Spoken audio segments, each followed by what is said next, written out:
আসসালামু আলাইকুম। আমার চ্যানেলে তোমাদের সবাইকে আরও একবার ওয়েলকাম জানিয়ে আজকের ভিডিওটি শুরু করছি। কাছে এবং দূরে যেখান থেকেই আমার ভিডিওটি দেখছো, আশা করছি আল্লাহ তাআলার অশেষ রহমতে সবাই খুব ভালো আছো। আলহামদুলিল্লাহ, আমরাও অনেক ভালো আছি।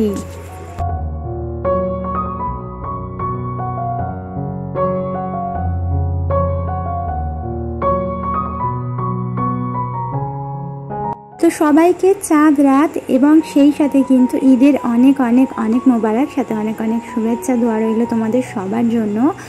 তো মোটামুটি এই ভিডিওটা কিন্তু চাঁদ রাতের দিনকে শ্যুট করেছি, যেটা কিন্তু ঈদের দিন তোমরা দেখতে পাবে। আর ঈদের দিনের ব্লগ ঈদের পরের দিন তোমরা দেখতে পাবে। তো এটাই হয়, তো আমরা যেদিন ভিডিও শ্যুট করি সেদিন তো আর ভিডিও আপলোড দিতে পারি না, তারপরের দিন তোমরা ভিডিওটা দেখতে পাও। তো সে কারণে কিন্তু একদিন লেটে ভিডিও আসে।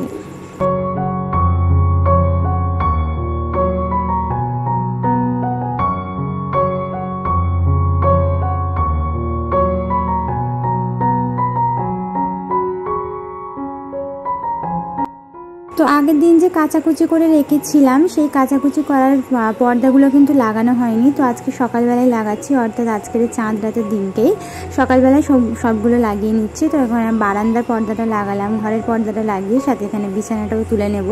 তো বিছানা তুলা দিয়ে সকালের কিন্তু এই ভিডিওটা আমি আপাতত এখানে শেষ করব। তারপর তোমাদের সঙ্গে দেখা হচ্ছে জোহরের নামাজ কমপ্লিট করার পর।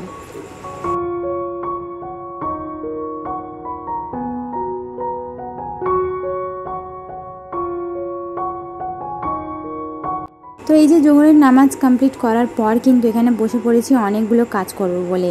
তো এখানে ব্যাপারটা হচ্ছে যে আমি চাঁদ রাতের দিনকে অনেক কাজ এই কারণেই গুছিয়ে নিই, কারণ প্রথম কথা আমার ছোট বাচ্চা, সেই সাথে হেল্পিং হ্যান্ড বলে কেউ নেই।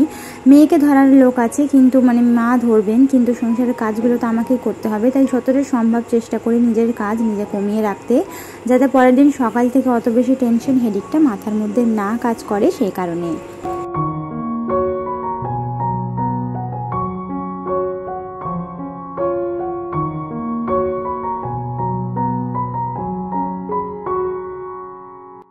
তো 3:30 থেকে 4টে নাগাদ যেহেতু আমরা বেরোবো, একটু আগ্রার দিকে কেনাকাটা করতে যাওয়ার প্ল্যানিং রয়েছে। তো সেই কারণে জোহরের নামাজ কমপ্লিট করে এই সমস্ত কাজগুলো গুছিয়ে নিচ্ছি, যাতে সন্ধ্যেবেলায় এসে একটু রেস্ট করে অন্তত সমস্ত কাজগুলো করতে পারি।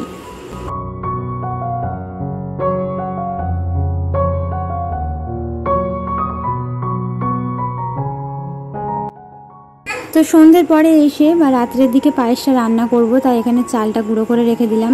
পায়েস কিন্তু আমি গোটা গোটা রান্না করি না, যেরকম ফিন্নি বলে থাকি আমরা, তো একটু গোটা গোটা থাকবে, গালে পড়বে, তো সেরকম। তাই একটু আধ ভাঙার থেকেও বেশি গুঁড়ো করে নিলাম, একটু দানা দানা রয়েছে, এরকম করে আমি পায়েসের চালটা গুঁড়ো করে নিয়েছি।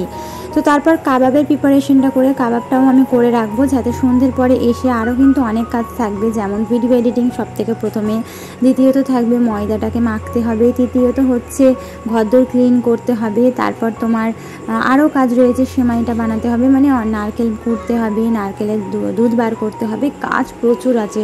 তারপর নিজের জন্য একটু সময় বার করতে হবে। তো এইগুলো অনেক কাজ রয়েছে। তো সে কারণে যতটা সম্ভব চেষ্টা করব বেরোনোর আগে, মার্কেটে বেরোনোর আগে যতটা সম্ভব নিজের কাজটা গুছিয়ে নিতে।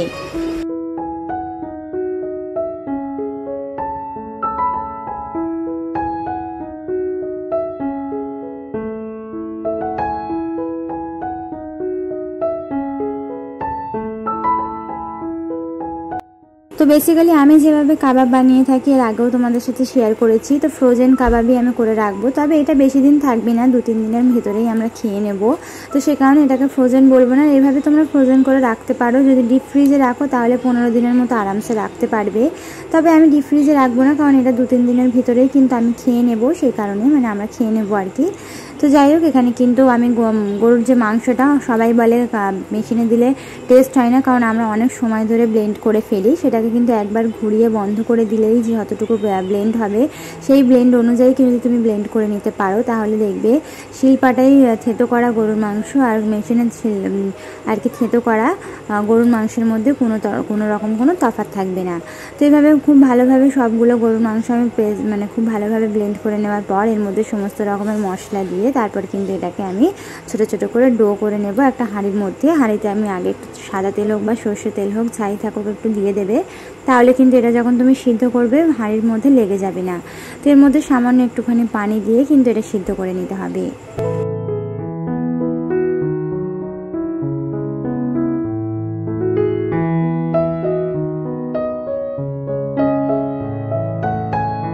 তো যেই দিদি বোনেরা আমার চ্যানেলের মধ্যে নতুন এসেছো, আমাকে প্রথমবার দেখছো, আমার ভিডিও দেখতে তোমাদের যদি একটুও ভালো লেগে থাকে তাহলে অনুরোধ করবো আমার চ্যানেলটিকে সাবস্ক্রাইব করে অবশ্যই বেল আইকনটা প্রেস করে দেবে।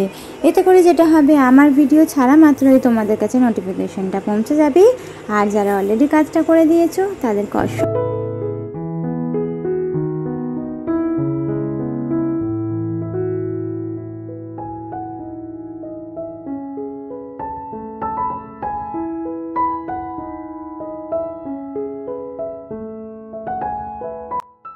তো কাবাব কিন্তু আমি এইভাবেই করে থাকি, আর আমার কিন্তু মনে হয় এইভাবে সিদ্ধ করে নিলে তারপরে ভাজতে কিন্তু বেশি সময় লাগে না।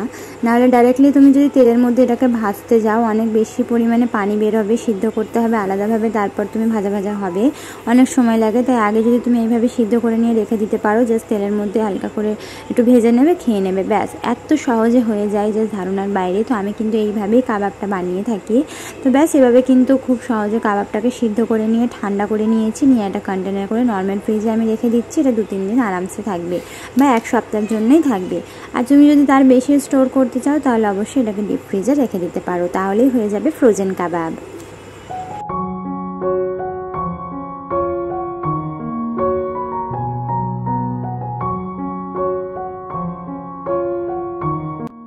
ঘরের সমস্ত কাজ গুছিয়ে মেয়েকে খাইয়ে ঘুম পাড়িয়ে মায়ের কাছে রেখে দিয়ে চলে এলাম কেনাকাটা করতে। তো আমি যে বলেছিলাম আগের দিন যে গাউন কিনবো বা নিজের জন্য কিছু একটা কিনবো, সালোয়ার হোক বা গাউন হোক, কুর্তি হোক, যাই হোক পছন্দসই একটা কিছু কিনবো। তো সেই উদ্দেশ্যে বেরিয়ে পড়েছি আর এসেছি আকড়াতে। তো ব্যানার্জিটা যেহেতু কিছু পছন্দ হয়নি তাই ব্যানার্জিটা দাঁড়াইনি, চলে এলাম সোজা আকড়ায়। তো এখানে এলাম, এসে কিন্তু অনেক গাউন দেখলাম, অনেকগুলো নায়রা কাট দেখেছি, অনেক কুর্তি দেখেছি, বাট আমার তেমন একটা পার্সোনালি কোনো কিছুই পছন্দ হয়নি। সমস্ত কিছু হেভির ওপরে, অতিরিক্ত হেভি, মানে এগুলো বিয়ে বাড়ি ওকেশন বা অনেক হেভি গেস্টের বাড়ি ছাড়া কিন্তু পরা যাবে না। আর আমি এরকম হেভি জিনিস একদমই পছন্দ করি না, আমি একটু সিম্পল জিনিসই বেশি পছন্দ করি। তো আমরা আগের বছরের যে গাউনটা তোমরা নিশ্চয়ই দেখেছো আমার যারা রেগুলার ভিউয়ার্স, আমি কত হালকার মধ্যে নিয়েছিলাম, আর ওটা পরতে এত আরাম আর সেই সাথে এত সুন্দর, দেখতেও ভালো লাগে। তো আমি ওরকম টাইপসেরই খুঁজছিলাম যেরকম হালকা পাতলার উপরে থাকবে। তো ওরকম মানে আমাকে দেখাচ্ছিল না আর ওরকম ছিল না, তো সে কারণে আর কি আমি গাউনটা নিলাম না। আমার একদমই পছন্দ হয়নি, সবগুলোর মানে কাপড়টা এত, মেটেরিয়ালটা জর্জট ফেব্রিকের ছিল, তো খুব হেভি ছিল, সাথে চুমকি বসানো, পাথর বসানো, জাস্ট আমি একদম আমার ভালো লাগছিল না। তো আমি অনেক গাউন দেখার পরে ফাইনালি ডিসিশন নিলাম যে গাউন নেব না। আমার হাজব্যান্ড বললেন তোমার টেনশন করতে হবে না, ঈদের 2-3 দিন পরে আমরা যখন আমার জিজুর বাড়ি যাব, মানে ওই যে চড়িয়ালে, ওখান থেকে কিনবো। তো সেটা তোমরা তো অবশ্যই দেখতে পাবে বা জানতে পারবে ব্লগের মাধ্যমে।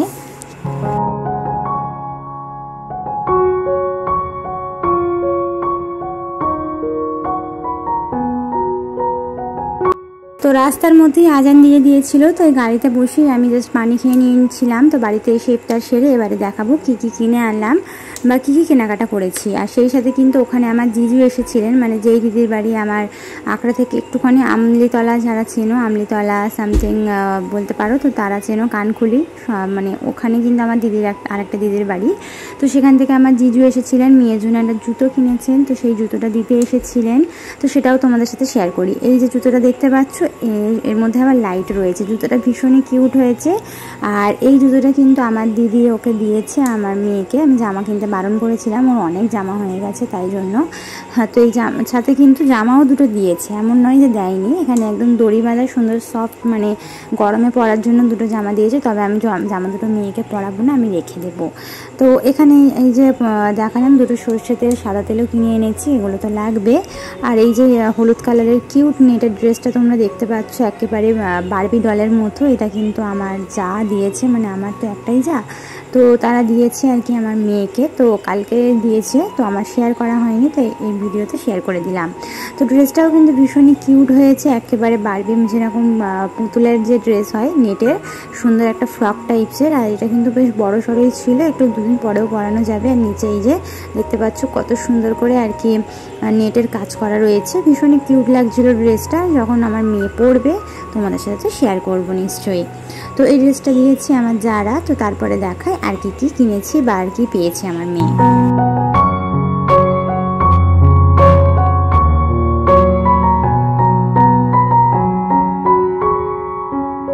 তো আমার শাশুড়ি মায়ের জন্য একটা হাতের ব্যাঙ্গেলস কিনেছি। তো এটা সিটি গোল্ডের ছিল, ভীষণই কিউট, আমার পছন্দ হয়েছিল।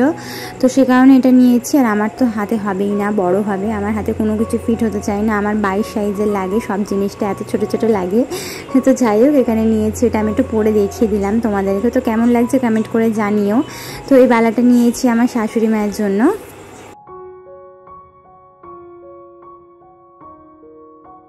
তো মেয়ের জন্য আবারও দুটো ক্লিপ নিয়েছি। আর এই ক্লিপ দুটো এত কিউট লাগছিলো আমার, দেখে ভীষণই পছন্দ হয়েছে। তো সে কারণে এই দুটো নিয়ে নিলাম। তো প্রথমে একটা নিয়েছিলাম, তো মন মানছিল না, তারপর আরেকটা নিয়ে নিলাম। এগুলো কিন্তু পরলে ভীষণই কিউট লাগবে।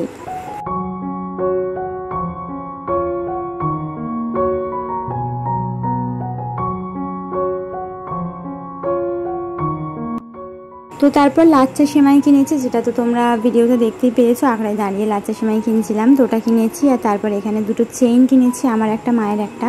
তো একটা নিজের জন্য নেবো বা মায়ের জন্য একা নেবো, আমি এরকম করি না, আমি চেষ্টা করি দুজনের জন্য সেম জিনিসটাই নিতে, যাতে মা এটা না বলতে পারে যে আমার জন্য ভালোটা নিয়েছে, আমার জন্য খারাপ নিয়েছে, আর উনি নিজের জন্য ভালো নিয়েছে। তাই আমি চেষ্টা করি সেম সেম নিতে। তো আমি এখানে দুটো সেমই চেইন নিয়েছি গলায় পরার জন্য।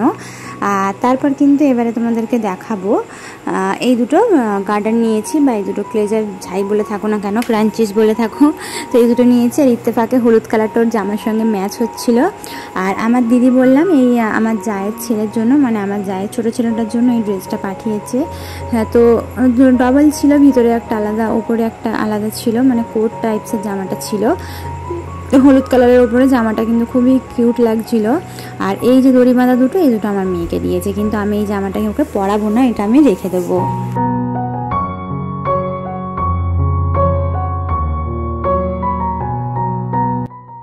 তো আমার যে চালকিপাড়ার দিদি রয়েছে, তো বলেছিলাম যে ওরা দুটো ড্রেস দিয়েছে, সেটা দেখানো হয়নি। তো এই জামাটা দিয়েছে, এটাও কিন্তু বারবি ডলের মতো নেটের একটা কিউট ড্রেস ছিল।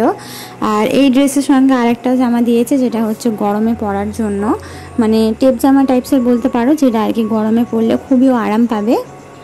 তো সেরকম। আর এই ফ্রকটাও কিন্তু বড় ছিল ওর গায়ে, সেটাই আমার ভালো লেগেছে, যে বড় মানে কিছুদিন পরও পরতে পারবে, মানে শীতকাল আসবে তখন হয়তো ওকে আমি পরাবো, যেহেতু এখন যে জামাগুলো আছে গরমের জন্য ওগুলো পরাই, তারপর শীত আসলে দেখা যাবে।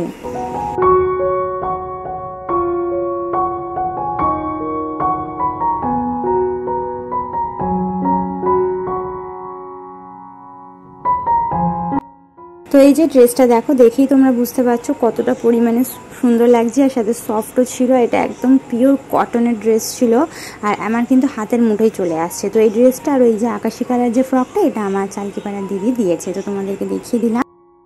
তো আজকের ভিডিওটা তোমাদের কাছে কেমন লেগেছে অবশ্যই কিন্তু